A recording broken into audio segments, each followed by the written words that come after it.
কথা বলবে রাম নারায়ণ রাম নারায়ণ।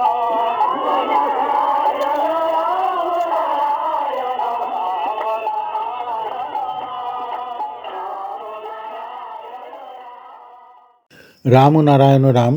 ঠাকুর শ্রী শ্রী বালক ব্রহ্মচারী মহারাজের শ্রীচরণে অনন্ত কোটি প্রণাম জানিয়ে শুরু করছি আজকের বেদ চর্চা। বিষয় গুরুর নির্দেশ। 15/2/57 শ্যামবাজার। ঠাকুর বলছেন, গুরু কি করছেন তার বিচার চলে না, কি পাচ্ছ তাই দেখবে।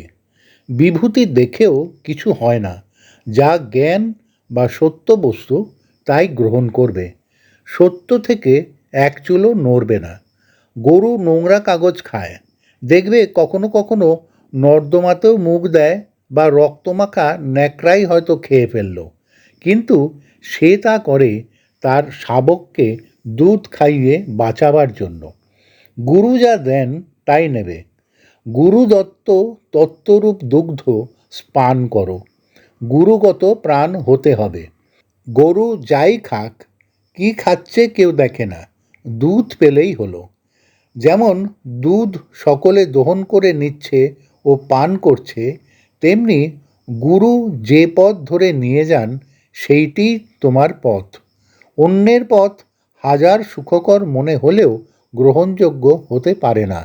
গুরু যে পথে নিয়ে যাচ্ছেন তাতে যদি বিপদ হয়, মারাও যাও, তবুও সেই পথ ধরে যেতে হয়, গুরুর উপর নির্ভর করে। একটি ছেলে খেতে পায় না, তা পড়াশুনো করবে কোথা থেকে? আমি তাকে বললাম, তুই চুরি কর। সে শীত কেটে পকেট মেরে যেভাবে পারে পয়সা জোগাড় করে পড়াশোনা করতে লাগলো, পরে পাশও করলো। যখন একটা কাজের জোগাড় হলো, আমি বললাম, চুরি ছেড়ে দে। সে চুরি ছেড়ে দিল। কিন্তু যারা শুনল গুরু চুরি করতে বলেছেন, তারা ভাবল কীরকম গুরু, কেউ কেউ বা বিগড়ে গেল।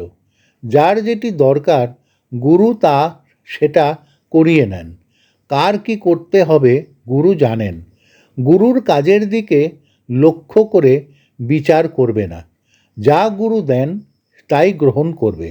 যাকে গ্রহণ করেছি সে কাজ করুক ছাই নাই করুক, শুধু নিয়মটা যা দিয়েছি সেটা মেনে চললেই, অর্থাৎ বুঝটা পাকা করলেই হবে। গুরু সঙ্গ করা দরকার। তোমরা সব এক ঘরেরই আছো। কে কি বলল, কে কি বলছে তা শুনছো। যেই দেখলে একটু কেমন অন্যভাবের, আস্তে আস্তে পাশ কাটাবে। সব সময় দেখবে লাইনটা ঠিক আছে কিনা। একটু বেহারা হলেই তাকে নমস্কার করে সরে পড়বে, বলবে আমার গুরু আমার কাছে ঠিক আছেন। কৃষ্ণকে কত দুর্ভোগ পোহাতে হয়েছিল।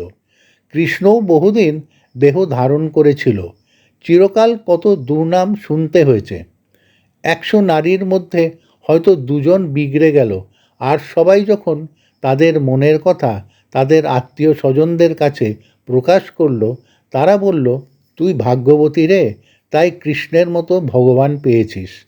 কৃষ্ণের কারাগার থেকে আরম্ভ করে জীবনহানির চেষ্টা কতই না হলো, শেষে কৃষ্ণকেই একমাত্র পূর্ণ ভগবান বলে মানে। অর্জুন যে এত বড় ভক্ত, সেও মাঝে মাঝে কৃষ্ণের কাজ দেখে কৃষ্ণকে ভুল বুঝত। হনুমানের মতো ভক্ত হতে হবে। সাধকের কাছে গেলে এখানে খুব সুখে ও আরামে থাকতে পারবে, কিন্তু 500 জনম ঘুরে আসতে হবে। আর জন্ম থেকে যিনি সিদ্ধ হয়ে এসেছেন তার লাইনটা আলাদা। তিনি জন্মগুলো একবারে কাটিয়ে নিয়ে যেতে চান। সেই জন্য সব জন্মের অ্যাকশানগুলি এই জন্মের উপর দিয়ে করিয়ে নিয়ে গিয়ে হয়তো ধ্যাস করে একখান দিয়ে দেন। তাতে কত শিষ্য বিগড়ে যায়, কিন্তু বিগড়ে গেলেও পরে যে কিছু হবে না তা নয়। তারা রইল। আবার আমার শিষ্যদের মধ্যে একজনকে পাঠালাম, সে এসে নিয়ে গেল। ট্রেনের টিকিট কাটা আছে, কিন্তু একটু বোতল খেতে গিয়ে ট্রেনটা মিস করেছে বলে কি সে আর পরের ট্রেনে যেতে পারবে না তা নয়, লক্ষ্যস্থল সেও পৌঁছবে, তবে একটা গ্যাপ হয়ে যায় মলিনের অবস্থা। তাই সাধু সাবধান। মেসেঞ্জার ফোর্স সবসময় কাজ করছে, নিজে সবসময় সজাগ থাকবে। আমি যদি হারুকে বলি, হারু তুই গেটে বসে আমার খালি বদনাম কর, সে তাই করবে। আর আমি এক্সামিনার বসে বসে দেখব কার কত নম্বর উঠেছে পাতায়।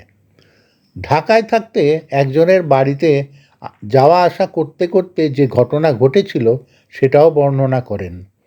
সেন্সাস অফিসারের চিঠি হাতে পড়া, সেটা ডকুমেন্ট হিসাবে সেই মেয়েটার মাকে দিয়ে বলেছিলেন, আর তোমাদের বাড়ি আসবো না, তা বলে মন থেকে তোমাদের সরিয়ে ফেলিনি।